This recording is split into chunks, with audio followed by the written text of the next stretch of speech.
semua boleh punya interpretasi terhadap karya ini. Judul pamerannya sendiri melewati hitam melalui putih. Jadi memang karya-karya ini dikerjakan atau dieksekusi pada saat pandemi awal. Ini kalau yang kertas-kertas ini memang catatan atau bagaimana saya setiap hari membuat merekam emosi saya, menangkap imaji, menangkap bentuk-bentuk yang terlintas, yang begitu absurd dan hadir begitu saja. Dan ini hari-hari saya mengkarantina diri saya waktu itu. Dan ini sebenarnya gambar-gambar yang tidak akan berhenti sampai pandemi berakhir nanti. Jadi ini sebuah catatan saja. Dan kalau dilihat itu saya sudah menyiapkan segitu banyak kertas lagi dan akan terus saya kerjakan sebagai catatan saya selama pandemi dan semoga nanti berakhir ya endemi ya. Jadi itu karya-karya itu hadir dan saya tampilkan. Judulnya itu mencatat hitam menggugah putih.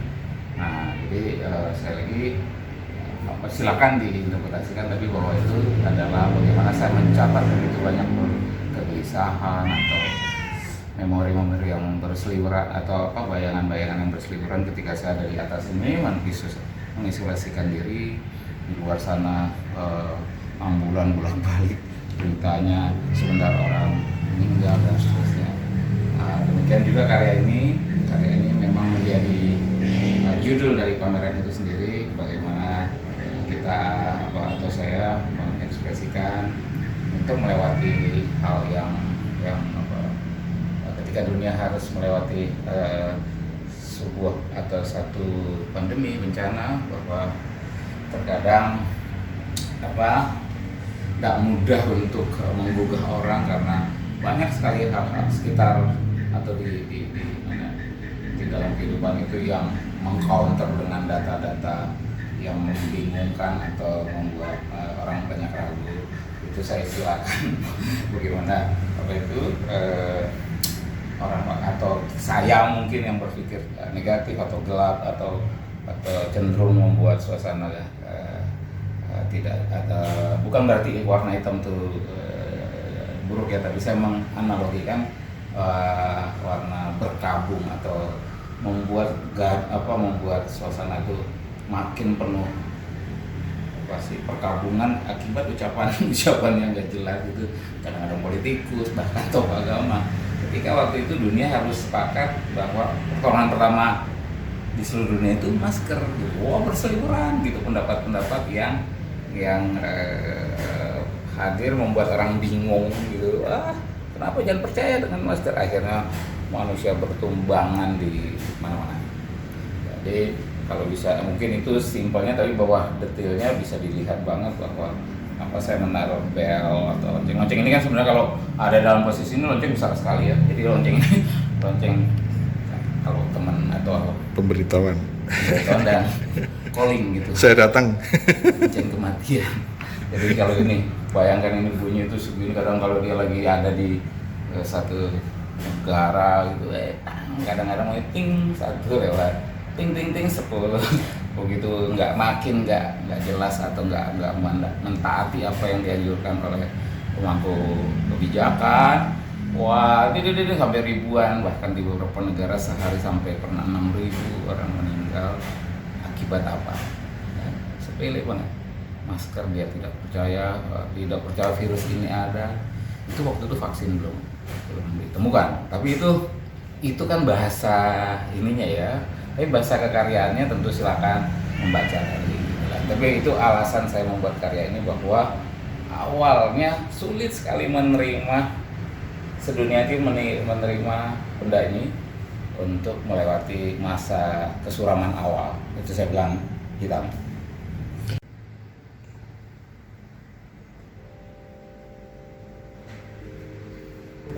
Sebagai penggagas acara parade pameran tunggal ini, kira-kira awalnya apa yang mendorong sedemikian kuat ya? Sebenarnya 51 perupa ini dijajaki satu-satu dari studio ke studio. Kira-kira apa Mas yang bisa disampaikan? Banyak. Tapi saya mulai dari bahwa sampai sih waktu, artinya gini, semua orang punya kegelisahan, semua orang punya, waduh ini bagaimana, mau bikin apa, tiba-tiba berubah, banyak sekali perubahan dahsyat, tiba-tiba harus mengenal apa yang disebut dengan new normal pada saat pandemi tiba-tiba menghantam dunia. Ya sama saja di Indonesia perubahannya gila-gilaan ya. Dan akhirnya terasa bagaimana kita di rumah tidak berjumpa dengan banyak kawan, dan pada puncaknya juga saya mengalami hilangnya 20 teman yang kena COVID ini. Judulnya di antara nama-nama di dalam ini, di dalam masker bekas ini ada 20 nama teman saya yang meninggal karena COVID.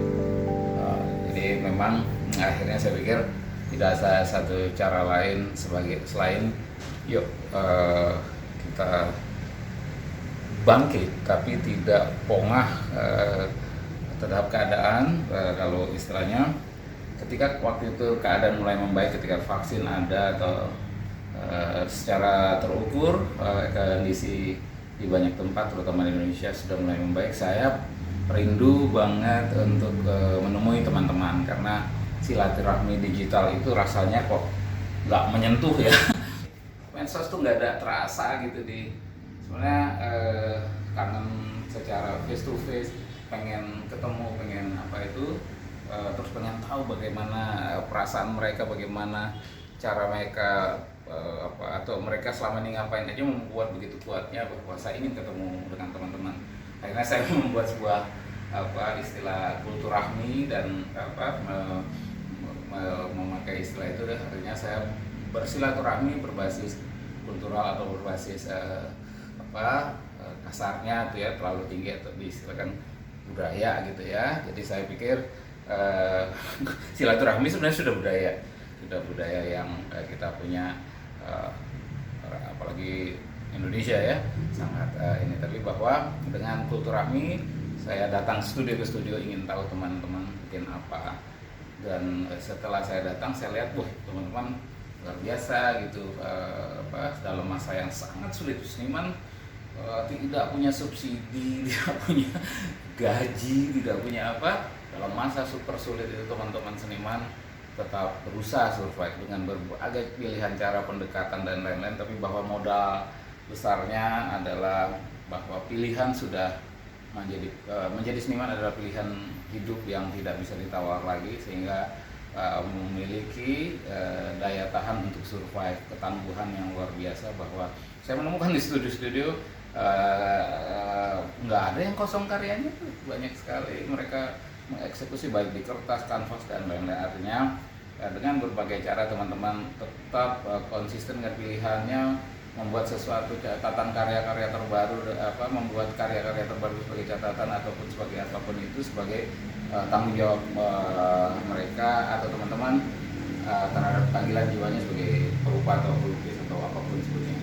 Dan dari situ saya pikir waduh, ini saya pikir menarik kalau saya kabarkan ke masyarakat bahwa saya yakin di mana-mana, meskipun pasti ada yang tumbang, tapi saya yakin banget seniman memang tangguh dan membuat banyak, atau saya akan kabarkan bahwa paling tidak yang saya saksikan teman-teman ini punya karya yang bagaimana kalau ini ditampilkan dalam sebuah pameran tunggal di studionya masing-masing, sehingga kawan-kawan di tempat lain kita bisa melihat, bahkan bisa datang langsung melihat karya-karya yang ditampilkan dalam pameran yang merupakan ekspresi dari bahwa Mas Gogor, saya semua masih dan akan terus setia dan pegang komitmen sebagai kreator yang terus mencipta. Jadi mencoba menyampaikan bahwa kita tidak akan berhenti dan tidak mengeluh, bahwa menunggu terlalu lama juga tidak baik, tapi mari lakukan sesuatu. Karena hari ini sibuk dengan mengeluh ataupun hanya menyalahkan keadaan tak akan menyelesaikan persoalan. Persoalan akan ada tiap hari, tapi kita harus masuk dan maju dan terus mengerjakan sesuatu sehingga kita menjadi problem solver yang atau kita menjadi orang yang dalam posisi mencoba ada dalam barisan penyelesaian masalah, walaupun masalah belum tentu pasti bisa selesai, tapi di lain itu bahwa menggugah teman-teman dimanapun agar tetaplah semangat, tetaplah optimis, keadaan akan membaik.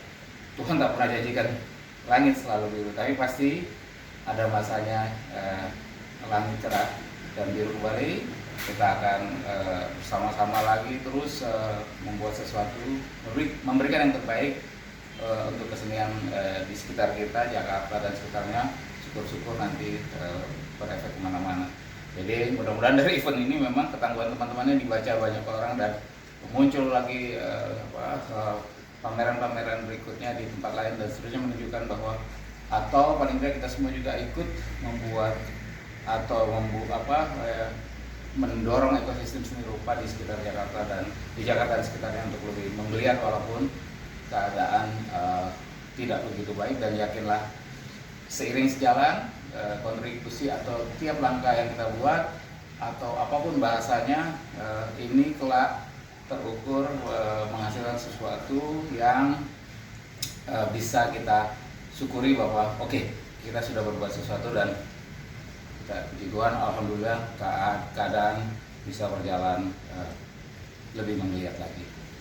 Ya, semoga ini memberikan inspirasi terus ya. Artinya harapan kita kan memang ada motivasi yang dari teman-teman khususnya Ya, yang terlibat di acara ya, parade seni rupa itu menarik sekali. pameran tunggal. Menariknya adalah tadi kata inspirasi.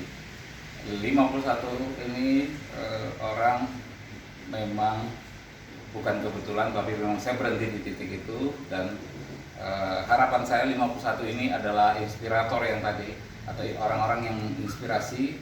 Bersama teman-teman di luar 51 ini kita sebaiknya memang menjadi inspirasi dan saling menginspirasi.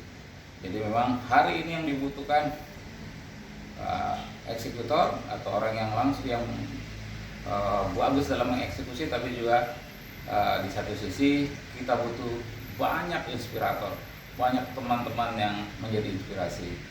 Saya sendiri mendapat begitu banyak inspirasi dari semua teman-teman di sini. Percayalah, kita semua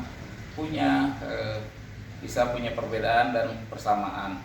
Tak usah dipikirkan bahwa perbedaan itu justru menjadi suatu kekuatan yang perlu diolah, bukan untuk diganggu atau peliharalah perbedaan itu dengan cerdas ya, agar perbedaan itu menjadi sebuah kekuatan. Dan saya yakin ini kekuatannya bagus banget. Jakarta dan sekitarnya punya potensi yang bagus, tentu sama dengan teman-teman di Jogja, Bandung, Bali dan seterusnya. Pastinya kita punya tanggung jawab moral untuk ikut tetap merawat seluruh perjalanan kesenian yang kita ada di dalamnya hari ini sampai kapanpun, selama Tuhan mengizinkan kita ada di situ. Terkait dengan kegiatan parade pameran tunggal ini dan sebuah ekosistem gitu, kira-kira pandangan Mas William melihat ini bagaimana, Mas? Iya, waktu itu saya sempat begitu optimis dan semangat mengatakan, yuk kita semua mari berada dalam atau mengambil bagian membuat ekosistem seni rupa di sekitar kita lebih hidup lagi. Dengan berbagai perkembangan hari ini, saya pikir di kota yang sebesar ini sesungguhnya ruang apresiasi nggak bertambah banyak, sangat tidak bertambah banyak. Dengan demikian, dengan jumlah seniman di Jakarta dan sekitarnya segini banyak pun dibutuhkan sebuah pemikiran atau kreativitas tiap kita untuk menghadirkan ruang-ruang baru. Selama ini di kota sebesar Jakarta, ya ini pendapat saya tentu bisa dibantah, bahwa saya melihat ruang-ruang studio dalam tanda kutip belum dioptimalkan menjadi atau dibuka kemungkinannya menjadi ruang pamer.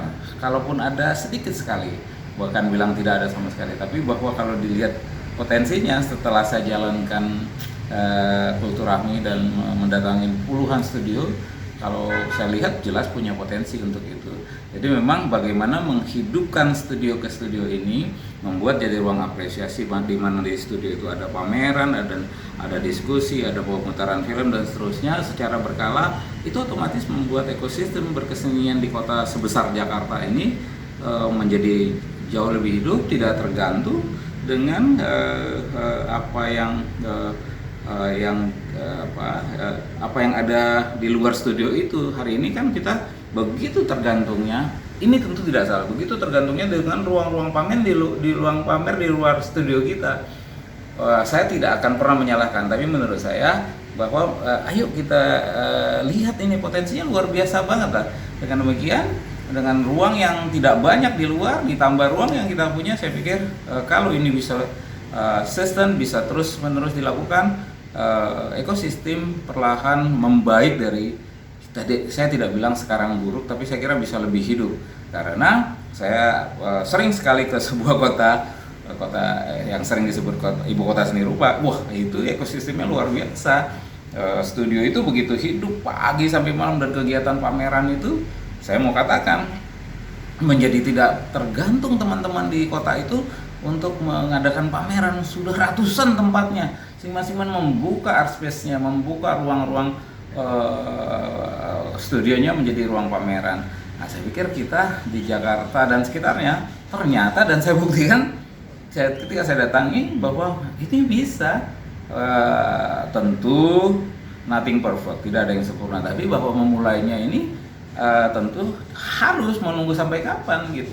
Makanya akhirnya saya mencoba memikirkan sebuah, apa yang saya sebut ini sebuah gerakan sebenarnya, bahwa ini bukan pameran biasa, tapi ini sebuah gerakan bagaimana mengekspresikan sebuah daya tahan dan ketangguhan, tapi juga apa yang dilakukan ini ikut memberi kontribusi untuk membuat ekosistem seni rupa di Jakarta dan sekitarnya lebih hidup. Dengan demikian besok kita akan tunggu bahwa di Mas Bogor ada diskusi lagi, ada pemutaran film, ada pembacaan puisi, ada pameran dan seterusnya di Mbak Revo, di Apora, di Ridwan Manantik, di Rumah Anak Bumi, di Mas Setioko, di Masidon, banyak sekali agen kultur, Gupa Studio di Bekasi. Luar biasa sekarang ditemukan, atau akhirnya bukan ditemukan sebenarnya, memang sudah ada, cuman sekarang menjadi lebih jelas bahwa potensi itu menjadi begitu kuat sebenarnya. Tentu ini tidak pongah, ini tidak jumawa, ini berdasarkan saya mendatangi dengan itu, dan akhirnya terbukti bisa digelar pameran 51 rupa di 50 ruang pamer. Dan ini saya pikir sesungguhnya kita nggak pernah pikirkan sebelumnya, tapi sekali lagi kembali Tuhan kasih telinga dua untuk kita banyak mendengar. Saya banyak mendengar banyak hal masuk dalam pikiran saya, dan akhirnya saya pikir apa yang harus saya lakukan. Kalau hal-hal itu tentu belum tentu hal-hal yang baik, tapi bagaimana yang tidak baik itu, atau yang apapun kondisinya, saya berpikir bahwa ini harus diperbaiki. Misalnya seperti itu. Jadi sebenarnya mental saya jiwa saya menjadi besar karena melihat keadaan yang dalam tanda kutip perlu dilakukan sesuatu sebagai sebuah tindakan, bukan menyelamatkan, tapi untuk menggugah sama-sama. Yuk bersama kita bisa bikin sesuatu yang berarti, dan hari ini terbukti totalitas teman-teman, kepekaan teman-teman, kesepakatan teman-teman menyikapi bahwa ini perlu sebagai sebuah gerakan yang perlu dilakukan, tidak mengatasi pandemi tapi menyikapi. Karena akhirnya itu tadi, bahwa saya kan selalu bilang, saya sendiri sampai hari ini tidak pernah tergabung dalam satu kelompok, Mas, dalam satu kawan-kawan, tidak pernah dalam satu kelompok pun. Saya pernah membuat art project bersama teman-teman, itu biasa, tapi saya tidak pernah tidak salah, yang punya kelompok pun tidak salah, tapi bahwa akhirnya ini bukan soal kelompok dan tidak kelompok, tapi bagaimana dalam pameran ini saya menggugah teman-teman. Sebenarnya teman-teman ini sebagai personal ini adalah orang-orang yang punya potensi luar biasa menjadi sosok-sosok tangguh, dan memang tangguh dan bisa membuat sesuatu. Jadi harapan saya memang teman-teman ini nanti yang 51 perupa ini yang memang konsisten akan menjadi orang-orang yang sangat dibutuhkan dan memang sudah ada dalam gerakan membuat ekosistem seni rupa ini semakin menggeliat. Ya, teman-teman yang sudah berjuang di luar tentu banyak, tentu itu sudah kita hormati, dan hari ini kita sudah mulai mencoba masuk dalam sebuah niatan besar bahwa yuk kita buat ini semakin keren, semakin hidup, semakin punya daya jelajah atau daya jangkau atau apapun namanya, dan paling penting adalah bisa mengajak banyak orang untuk bertemu di berbagai titik, membuat dalam berbagai peristiwa kesenian.